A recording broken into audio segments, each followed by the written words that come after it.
Et si le problème n'était pas les jeunes mais le système? Ils ont 25 ans. Diplôme en poche, stage, cumulé, ils sont la génération la plus éduquée de l'histoire. Et pourtant, ils rêvent de démissionner avant même d'avoir commencé. Depuis 2020, l'engagement au travail s'effondre partout dans le monde. Aux États-Unis, à peine 15% des jeunes actifs se disent investis. En France, le travail n'est plus une fin en soi, mais un simple moyen de subsistance. En Chine, le mouvement Tang Ping, l'idée de s'allonger à plat, fait trembler l'économie. Jamais une génération n'a eu autant d'outils, et pourtant, jamais elle n'a autant douté de la valeur du labeur. Pour comprendre cette rupture, il faut revenir à la promesse initiale. Pendant des décennies, le contrat social était simple: étudier, travailler, réussir. Les générations précédentes ont internalisé cette équation. Mais la génération Z a grandi en voyant ce modèle s'effriter. Ils ont vu la crise de 2008, l'endettement étudiant massif, et leurs aînés licenciés après 20 ans de loyauté. La promesse était « sacrifie ta jeunesse, récolte la sécurité ». La réalité est devenue « sacrifie ta jeunesse, récolte l'insécurité ». La première fracture est invisible, c'est le burn-out. Mais un burn-out d'un genre nouveau, l'épuisement par anticipation. Les jeunes ne craquent pas au travail, ils craquent avant même d'y entrer. Nourris par les récits de managers divorcés et médicamentés à 35 ans, ils refusent de s'investir dans un système dont ils connaissent déjà la fin. Le burn-out n'est plus une surprise, c'est une certitude différée. Pourquoi s'efforcer d'atteindre un sommet si le paysage au sommet est dévasté? Ce poison est alimenté par un vecteur puissant, le miroir numérique.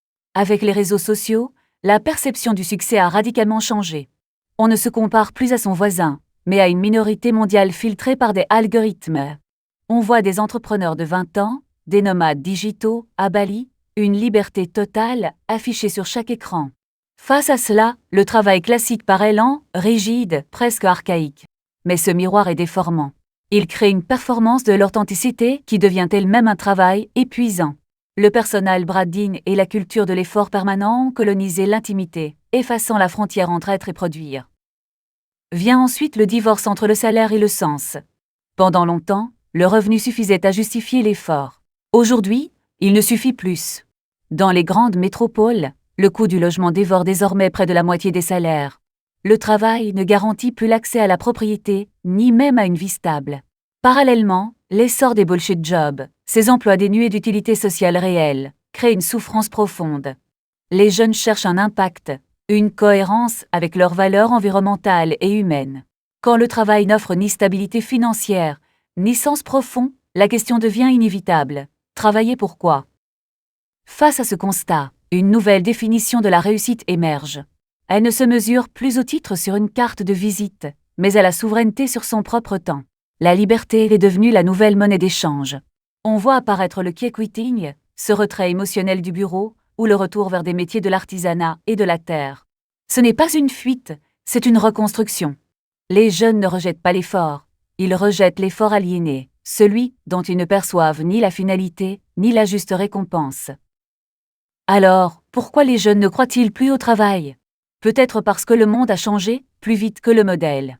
Ce n'est pas un rejet de l'ambition, mais le refus d'un système qui ne tient plus ses promesses.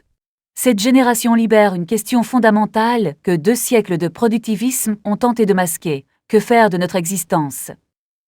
Le risque est réel. Sans protection sociale adaptée, cette quête de liberté peut mener à la précarité. Mais le risque inverse est tout aussi grand. Continuer à prêcher le mérite dans un monde qui ne le récompense plus.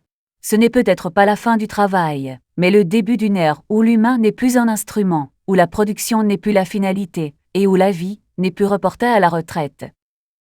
Merci d'avoir regardé Arvo. Abonnez-vous pour la prochaine analyse.